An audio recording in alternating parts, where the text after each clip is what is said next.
Hi everyone, and welcome to today's update. So what we've got today,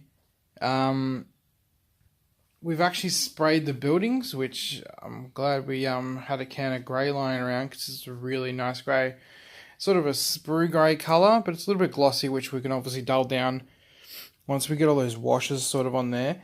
But really liking the way this has come out. The trees, I've just spray painted them, to be honest. I gave one a little test and they seemed to hold the paint well. I was worried it might glug up and sort of stick together really unnaturally, but it held together well. So we just kind of kept going with that. Given them two different cans of spray. We've got the dark green and the light green up there. And then I've chucked the flock onto the top as well. So it's a different colour at the moment. We'll obviously probably blend that in with some, maybe some airbrush or something a little bit less intense later on. So, but just wanted to pop everything out onto the table and have a look at it, and really happy with the amount of coverage we've got here. So this isn't everything yet either. We've actually got quite a few sections of smaller grass sections to use, which will be sort of to go into these areas to give them less sort of walk-through cover, because at the moment obviously they don't really provide much cover and they're not really providing much area terrain. So they'll be sort of, for these raised sections, to have something that can be to sort of slow advancements of troops, if that's a thing anymore, or depending on what game system you're playing, and also to allow you to sort of customize where the grass is going to be. Because I'm not going to, at this stage, we're planning not to actually glue any of it down. So that way we've got options later on to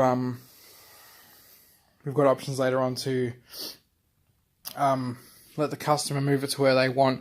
They can take them off if they want to just use the swampy areas as swampy areas, and maybe set up grass spots in front of some of the areas. It gives them a lot of options. So where we're at the moment is pretty good. I'm actually really happy with the way this is turning out so far. So once we get, we're packing it in for the night, but we'll obviously need to be doing a lot of weathering on the buildings. We'll be doing probably some markings as well, some brighter markings, some less, some sort of, so they'll need obviously like building numbers and that, like sector numbers, just to make them a little bit more military style. As you can see, we've got the machinery here. Got the little bus there from Miniature Scenery as well. This one's like a hodgepodge of a kit and a lot of spare MDF pieces here. And this one over here is from Miniature Scenery. So these are going to get very heavily weathered. I'm not going to be doing a lot of rusting or like battle damage, but more moss and sort of overgrown stuff on them. So I went and bought some wool today as well, which I'll just show you real quick. So the wool here should actually make pretty convincing vines in some ways. And if not, it'll still it might even make good to thicken up some of these trees again, or even add some extra long length to them in a way that's a little bit more controllable than the rug was. I've still got a big chunk of the rug left. I probably will end up cutting that up to replace. I'm not really happy with the way this turned out. This one and those two in the corner, they're just very sort of flat and sort of stepped over, I guess. I don't know, they look kind of crushed. So I'm really happy with the spray painting style, the washing style. It's hard to get them to come back up once they've been sort of matted down. So with the spray paint and the comb, it's a lot easier to keep that fluffiness in it, because you can see obviously it's got some height, especially when you compare it to like what's going on over here. And these obviously won't hold troops very well, but that's not the point. They're sort of more barriers for blocking low line of sight. So we've still got crates coming. I've got pallets coming. So I've got heaps of cardboard tubes to use as like rolls on pallets. I've got canisters to use on pallets as like stock or whatever supplies. And I've also got heaps of barrels and like small canisters that I've made out of spare MDF pieces, which I'll be putting onto the pallets, or maybe just putting as like small area terrain, and then they'll be covered in paper towel. And so you cover it in paper towel with a little bit of like slightly watered down PVA.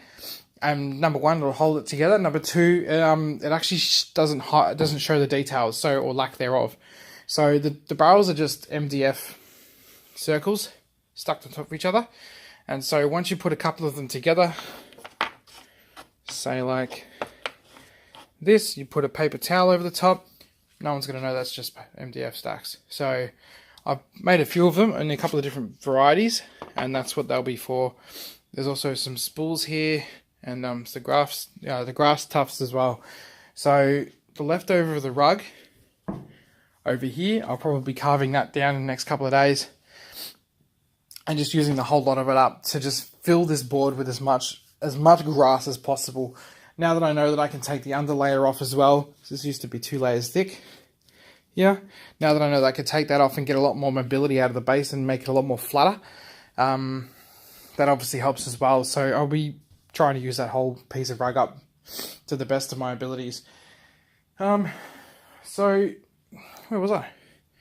So yeah, we'll be doing a lot of moss, a lot of vines, sort of overgrown sort of details, a lot of green, and sort of maybe some airbrushing as well to sort of bring out those green overgrown tones to everything.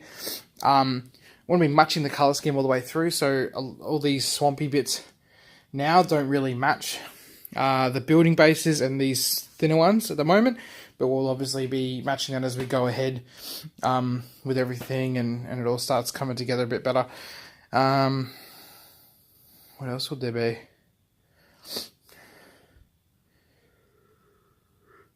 Resin. I'd also like to get some resin as well, so we can fill the swamps in. We'll obviously need to paint all the details underneath, what little skulls and stuff there are. So there's still a fair bit to go. But really liking where it sits, and yeah, so we'll obviously be covering a lot of the bases with grass, like fine turf and little clumps of flocking and stuff like that. There's videos out there as well.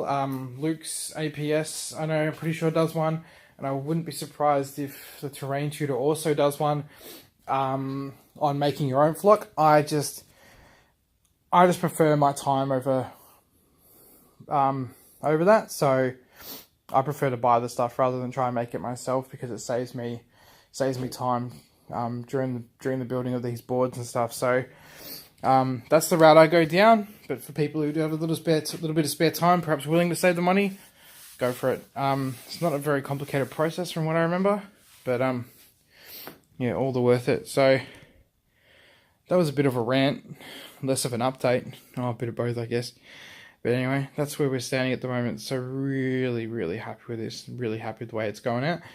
And once we get all the scatter terrain, the stuff I needed didn't make it in the mail on Friday, which is a bit of a shame because it's a long weekend here, which means I'm not going to see it now until Tuesday, which is kind of frustrating, but at least I'm not on a hard deadline. So no damage done, I guess. Once we get those built, painted up and all that, they're going to blend in really well with this and offer us even more options for covering up sort of those firing lanes and bits and pieces. So this is where we are.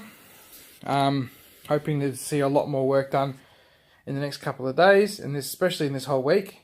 And when that's all done, I'll obviously be posting up another video as well. So stay tuned for that, and we'll see you again next time.